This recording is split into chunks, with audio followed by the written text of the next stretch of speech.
भूत प्रेतों की लीला भी अपरंपार होती है। कभी कभी ये बहुत ही सज्जनता से पेश आते हैं तो कभी कभी इनका उग्र रूप अच्छों की धोती गीली कर देता है। भूत प्रेतों में बहुत कम ऐसे होते हैं जो आसानी से काबू में आ जाएं, नहीं तो अधिकतर सोखाओं पंडितों को पानी पिलाकर रख देते हैं, उनकी नानी की याद दिला देते हैं। आज की कहानी एक ऐसे प्रेत की है जिसको कोई भी सोखा पंडित अपने काबू में नहीं कर पाए, और ना ही वह प्रेत किसी देवी देवता से ही डरता था। क्या वह प्रेत ही था या कोई और? आइए जानने की कोशिश करते हैं। हमारी भी इस प्रेत को जानने की उत्कंठा अति तीव्र हो गई थी जब हमने पहली बार ही इसके बारे में सुना। दरअसल लोगों से पता चला कि इस प्रेत ने बहुत सारे सोखाओं पंडितों को घिसरा कर मारा, और इतना ही नहीं, जब इसे किसी देवी या देवता के स्थान पर लेकर जाया गया तो इसने उस देवी या देवता की भी खुलकर खिल्ली उड़ाई और उन्हें चुनौती दे डाली कि पहले पहचान मैं कौन। और शायद इस कौन का उत्तर किसी के पास नहीं था, चाहे वह सोखा हो या किसी देवी या देवता का बहुत बड़ा भक्त या पुजारी। अभी से आप मत सोचिए कि यह कौन था जिसका पता बड़े बड़े सोखा और पंडित तक नहीं लगा पाए। क्या इस कहानी को पढ़ने के बाद भी इस रहस्य से पर्दा नहीं उठेगा? इस रहस्यमय प्रेत के पहचान में कौन पर से पर्दा उठेगा, और यह पर्दा शायद वह प्रेत ही उठाएगा, क्योंकि उससे अच्छा उसको कौन समझ सकता है। बस थोड़ा इंतजार कीजिए और कहानी को आगे तो बढ़ने दीजिए। ये कहानी हमारे गांव जवार की नहीं है, ये कहानी है हमारे जिले से सटे कुशीनगर जिले के एक गांव की। ये गांव पडरौना के पास है। अब आप सोच रहे होंगे कि यह कहानी जब मेरे जिले की नहीं है तो फिर मैं इसे कैसे सुना रहा हूँ। मान्यवर, इस गांव में मेरी रिश्तेदारी पड़ती है, अस्तु इस कहानी को मैं भी अच्छी तरह से बयां कर सकता हूँ। भूत प्रेतों की तरह से इस कहानी को रहस्यमय न बनाते हुए मैं सीधे अपनी बात पर आ जाता हूँ। इस गांव में एक पंडित जी हैं जो बहुत ही सुशील, सभ्य और नेक इंसान हैं। ये कहानी घटित होने से पहले तक ये पंडित जी एक बड़े माने जाने ठेकेदार हुआ करते थे और ठेके के काम से अधिकतर घर से दूर ही रहा करते थे। हफ्ते या 15 दिन में इनका घर पर आना जाना होता था।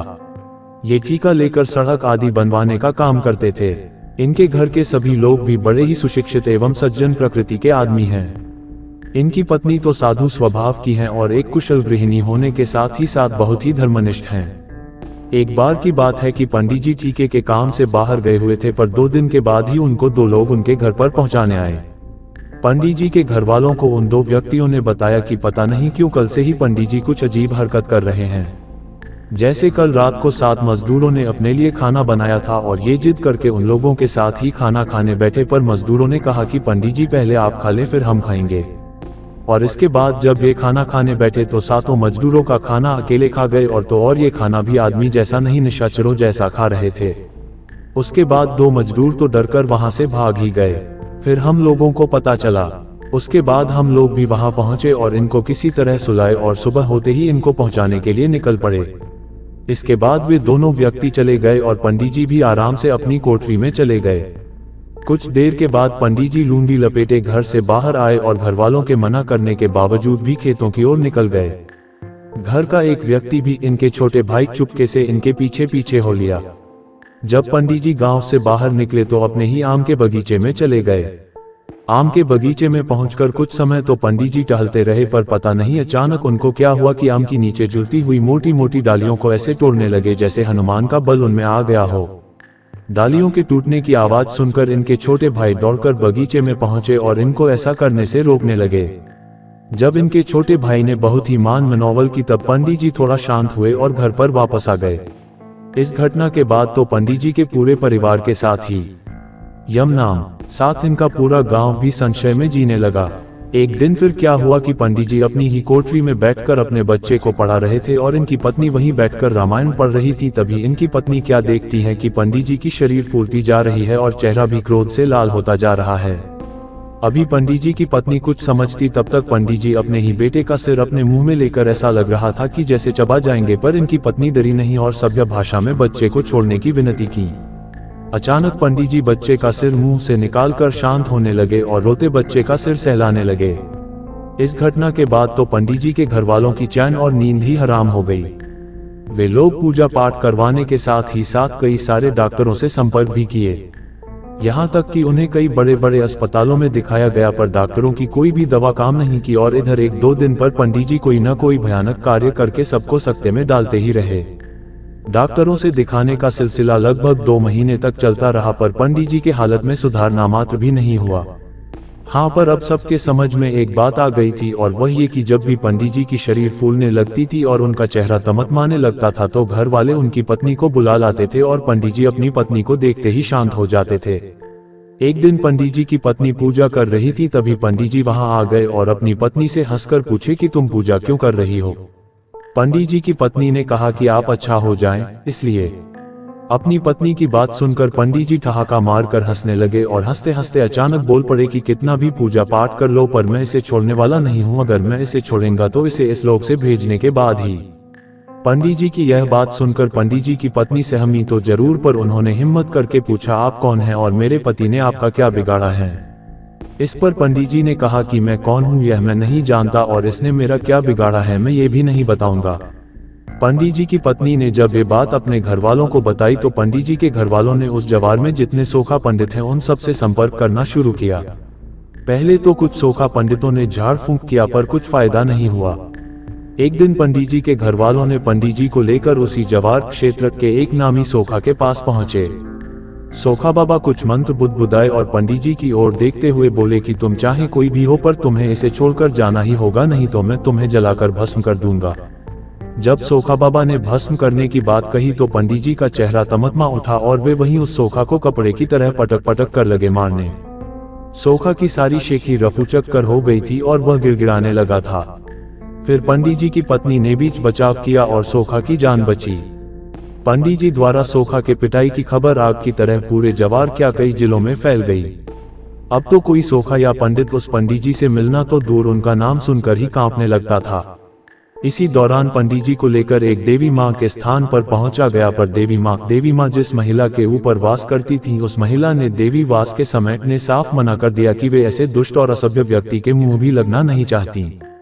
पंडित जी उस स्थान पर पहुंचकर मुस्कुरा रहे थे और अपनी पत्नी से बोले कि जो देवी मेरे सामने आने से घबरा रही है वह मुझे क्या भगाएगी। देवी माँ ने पंडित जी के घर वालों से कहा कि यह कौन है ये भी पहचानना मुश्किल है, आप लोग इसे लेकर बड़े बड़े तीर्थ स्थानों पर जाए, हो सकता है कि यह इस पंडित जी को छोड़ दे। इसके बाद पंडित जी के घर वाले पंडित जी को लेकर बहुत सारे तीर्थ स्थानों जैसे मैहर, विंध्याचल, काशी, थावे, कुछ नामी मजार आदि पर गए पर कुछ भी फायदा नहीं हुआ। यहाँ तक कि अब पंडित जी अपने घर वालों के साथ इन तीर्थों पर आसानी से जाते रहे और घूमते रहे। अधिकतर तीर्थ स्थान घुमाने के बाद भी जब वह प्रेत पंडित जी को नहीं छोड़ा तो पंडित जी के घर वाले घर पर ही प्रतिदिन विधिवत पूजा पाठ कराने लगे। पंडित जी की पत्नी प्रतिदिन उपवास रखकर दुर्गा सप्तशती का पाठ करने लगी। एक दिन पंडित जी अपने घर वालों को अपने पास बुलाए और बोले कि आप सभी लोग खेतों में जाकर कम से कम एक पीपल का पेड़ लगा दीजिए।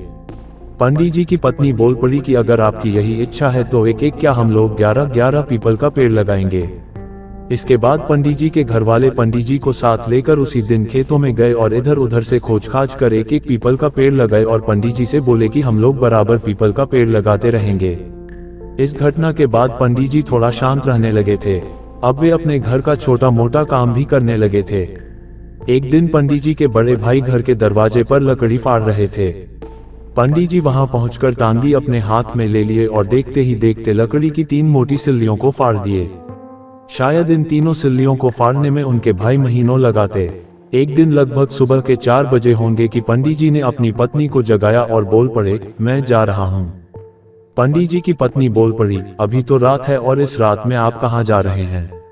अपनी पत्नी की यह बात सुनकर पंडित जी हंसे और बोले, मैं जा रहा हूँ और वह भी अकेले, तेरे सुहाग को तेरे पास छोड़कर। अब मैं तेरे पति को और तुम लोगों को कभी तंग नहीं करूंगा। तुम जल्दी से अपने पूरे घर वालों को जगवाओ ताकि जाने से पहले मैं उन सब से भी मिल लूं।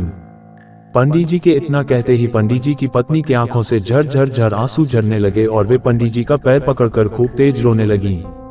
अब तो पंडित जी के पत्नी के रोने की आवाज सुनकर घर के लोग ऐसे ही भयभीत हो गए और दौड़ भागकर पंडित जी के कमरे में पहुंचे।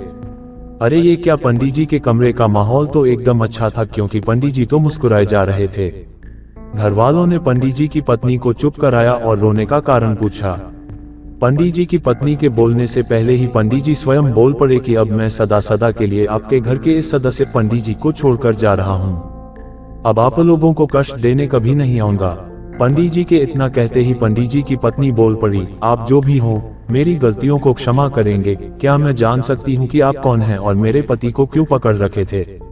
इतना सुनते ही पंडित जी बहुत जोर से हंसे और बोले, मैं ब्रह्म प्रेत परम पिशाच हूँ, मेरा कोई भी कुछ नहीं बिगाड़ सकता, और तेरे पति ने उसी पीपल के पेड़ को कटवा दिया था जिस पर मैं हजारों वर्षों से रहा करता था।